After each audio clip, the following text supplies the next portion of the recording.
उसने मात्र 20 साल की उम्र में फारस जैसे विशाल साम्राज्य को भी घुटनों के बल पर ला दिया था और छोटी सी उम्र में ही एक बड़ा विशाल साम्राज्य स्थापित कर दिया था।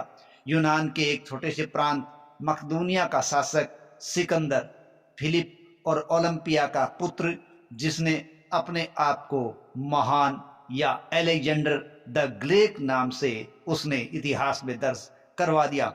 उस सिकंदर ने सारी दुनिया को 3 बातों का संदेश दिया था और उस संदेश में उसने बताया था कि जब मेरी मृत्यु हो जाए तो उन नीम हकीम वेदों को बुलाया जाए जिन्होंने मेरे को बचाने के लिए प्रयास किया था।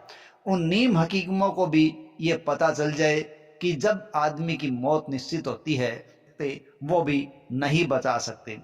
साथ ही साथ उसने दूसरी इच्छा जाहिर की थी कि जब मेरा जनाजा निकले तो उस रास्ते में मेरे द्वारा प्राप्त की गई सारी दौलत को बिछा दिया जाए, ताकि दुनिया को ये पता चल सके कि जो मैंने कुछ जीवन में प्राप्त किया है वो भी मेरे किसी काम नहीं आया और मैं मृत्यु को प्राप्त हुआ, ये सारी धन दौलत मैं किसी काम नहीं ले सका। उसकी तीसरी बात ये थी कि जब मेरा जनाजा निकले तो मेरे दोनों हाथ जनाजे से बाहर निकाले जाए, जो ये संदेश देते हैं कि जब भी इंसान दुनिया में आता है वो खाली हाथ ही आता है और खाली हाथ ही जाता है। ये 3 संदेश दुनिया को सिकंदर अलेक्जेंडर द ग्रेट ने दिए थे, जो कि एक मशहूर बादशाह हुआ था।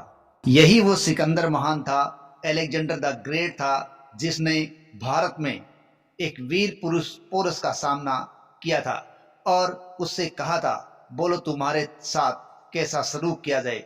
और उस वीर पुरुष पोरस ने कहा था जैसा एक दुश्मन राजा अपने दुश्मन राजा के साथ करता है वैसा ही सलूक मेरे साथ किया जाए। इस प्रकार की इतिहास में बात देने वाला था अलेक्जेंडर द ग्रेट, सिकंदर महान।